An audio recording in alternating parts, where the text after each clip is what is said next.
Salut à tous, alors aujourd'hui on va voir comment faire un texte style glitch dans Photoshop.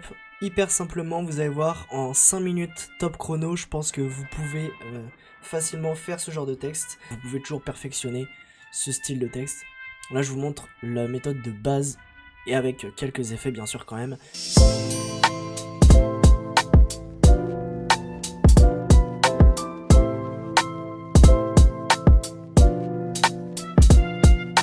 Je tiens à préciser qu'il y aura des images et d'autres textures qui vont être utilisées et donc vous pourrez les retrouver en description, ou alors si vous voulez pas télécharger de fichiers ou quoi, vous pouvez toujours utiliser Google Lens pour retrouver ces images. Je pense que ça peut marcher. Alors nous voici dans Photoshop, j'avais déjà un document d'ouvert mais je vais vous montrer quand même les proportions. Vous prenez les proportions d'une miniature, ça suffira largement.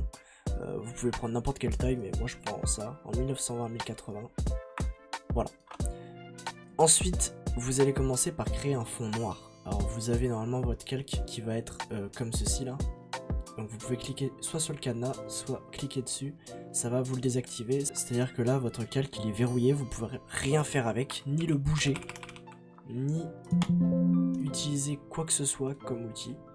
Il est verrouillé, donc vous pouvez le déverrouiller. Ensuite, vous allez faire CTRL U et passer ce calque en noir. Voilà. Par-dessus, vous allez ensuite importer cette image que je vais vous mettre en description, ou vous pouvez éventuellement chercher une image similaire si vous voulez. Ensuite, vous avez deux choix. Soit vous pouvez, dans tous les cas, baisser la luminosité et le laisser comme tel. Moi, je l'ai mis à peu près à 30%. Soit vous pouvez utiliser la deuxième option qui va être de faire un petit contour noir autour, histoire d'avoir juste un point de lumière. Donc pour ça, vous allez créer un masque.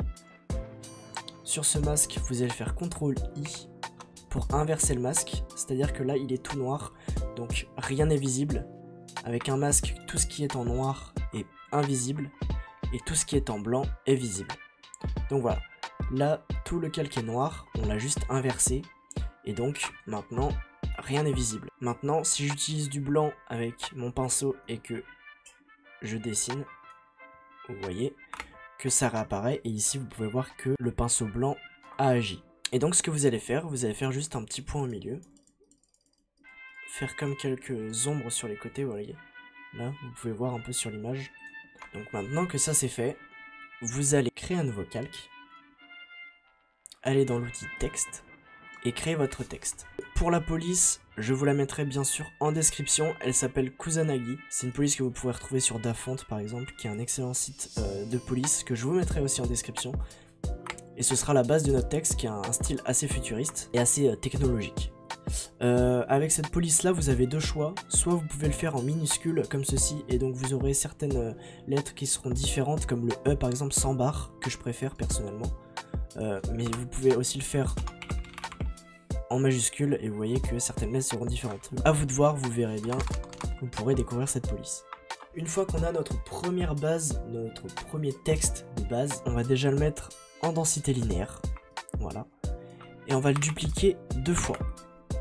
Vous pouvez maintenant cacher le texte du haut, et celui-ci, vous allez le mettre de la première couleur que vous voulez. Moi ce sera par exemple du rose, un peu plus violet, voilà. Ensuite vous allez faire CTRL-T, et avec les flèches directionnelles du clavier, vous allez le bouger. Comme ceci. Avec le deuxième maintenant, vous allez prendre une deuxième couleur. Alors je vais changer ma couleur, qui est un peu trop violet à mon goût. Voilà, comme ça c'est mieux. Maintenant, moi je vais faire le deuxième en bleu, comme ceci. Vous allez faire la même chose, mais de l'autre côté. Ensuite vous pouvez prendre un aperçu global. Là moi je trouve que c'est un peu trop au niveau de l'écartement du rose. Comme ceci. Là, c'est la base de notre texte, vous voyez qu'on a déjà un effet un peu glitch. Maintenant, vous pouvez sélectionner vos trois textes en appuyant sur le premier ou n'importe lequel, celui du bas, celui du haut. Vous restez appuyé sur la touche majuscule et vous cliquez sur celui d'en bas pour sélectionner tous les calques qui sont entre le premier point et votre dernier point. Je fais clic droit, convertir en objet dynamique, voilà. Comme ça, on perd aucune qualité. C'est une des principales fonctions de l'objet dynamique, en plus de pouvoir modifier les effets, c'est que vous perdez jamais en qualité. D'exemple, j'en profite pour vous donner quelques conseils en même temps. je trouve ça important. Pixeliser le calque, c'est l'inverse de convertir en objet dynamique. C'est-à-dire que là, vous le mettez en objet dynamique, et pixeliser, c'est juste le calque normal, comme celui-ci par exemple. Si je baisse celui-ci, et que je remonte le même calque, vous voyez qu'on a perdu en qualité. C'est le problème des calques normaux, c'est que vous voyez qu'on perd énormément en qualité, alors que si je fais la même chose avec ce texte-là, voyez, on perd aucune qualité. Donc c'est un grand avantage. Maintenant que votre texte est fait, normalement si vous avez suivi toutes les étapes jusque-là, votre texte il est revenu en mode normal. Parce que vous avez fusionné plusieurs calques, donc ça vous le remettra en mode normal. Vous avez juste à le remettre en mode densité linéaire, et le tour est joué. Et maintenant, on va pixeliser le calque finalement, parce qu'en fait sinon on ne peut pas le bouger. Donc ça va être compliqué. Vous allez pixeliser le calque, vous allez faire vos lignes, CTRL T, et vous allez faire la même chose que tout à l'heure, à savoir, avec les flèches directionnelles, bouger le texte. Et voilà. Vous voyez que ça commence à apparaître. Vous pouvez faire des lignes de plus ou moins grande largeur, de plus ou moins grande longueur.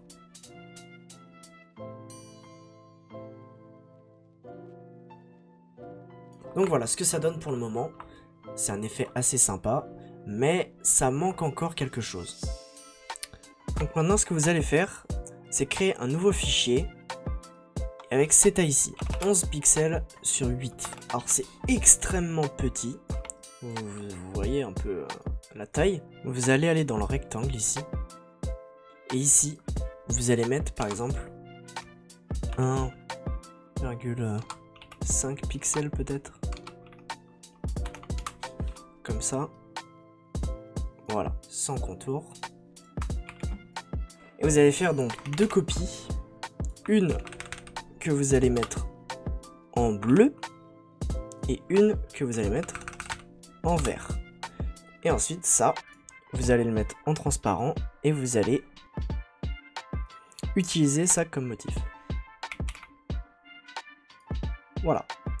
Ensuite on va retourner dans notre texte, on va créer un nouveau calque et on va utiliser ici filtre de motif. Et vous allez donc utiliser celui-ci.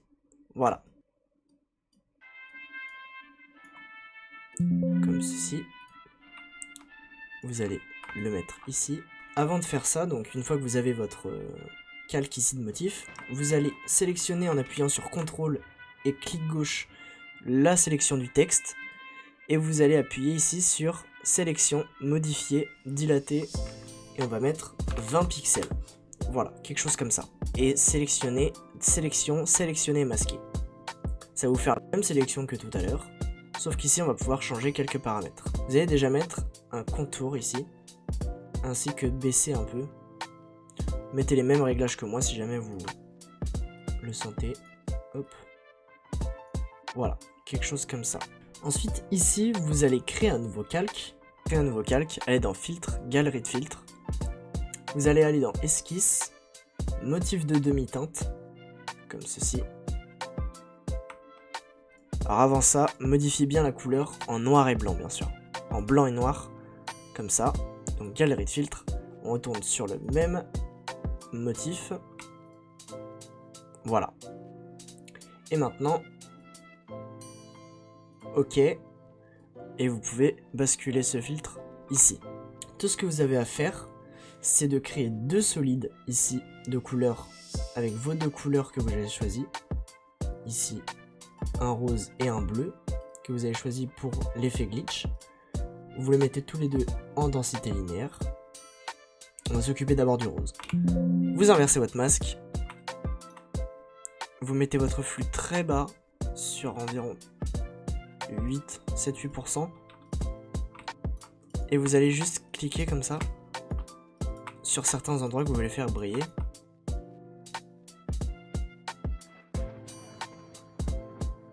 La même chose pour le bleu.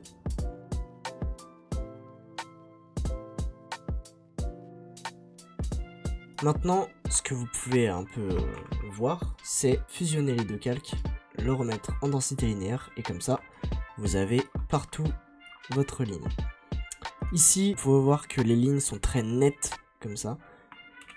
Donc ce qu'on va faire, c'est utiliser Scalc et utiliser un flou gaussien simple. Voilà, juste histoire de rendre les lignes un peu plus floues. Maintenant que ceci est fait, vous pouvez procéder à quelques ajustements ou alors remettre d'autres effets de glitch, peu importe ce que vous voulez.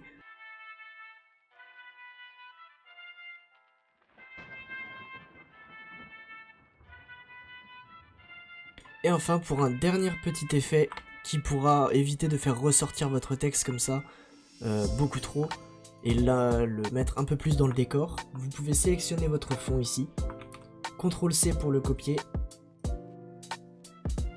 vous allez hop, sélectionner le texte, enlever ici le flou, remettre ça à 100%, l'inverser, mettez-le en obscurcir, voilà. Et maintenant vous allez sélectionner le texte et mettre le masque ici sur uniquement le texte.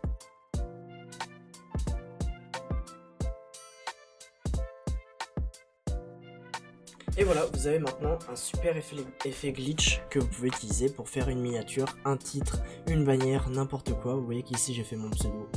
C'est vraiment super simple si vous avez compris le fonctionnement et que vous avez déjà tout prêt. Ici ce motif là, une fois que vous l'avez dans votre Photoshop, je peux le réutiliser à l'infini. Pareil pour les images, une fois que vous avez les images dans vos fichiers, c'est super simple à utiliser. Donc j'espère que cette vidéo vous aura plu, on se retrouve dans une prochaine vidéo. Et moi je vous dis à la prochaine, salut.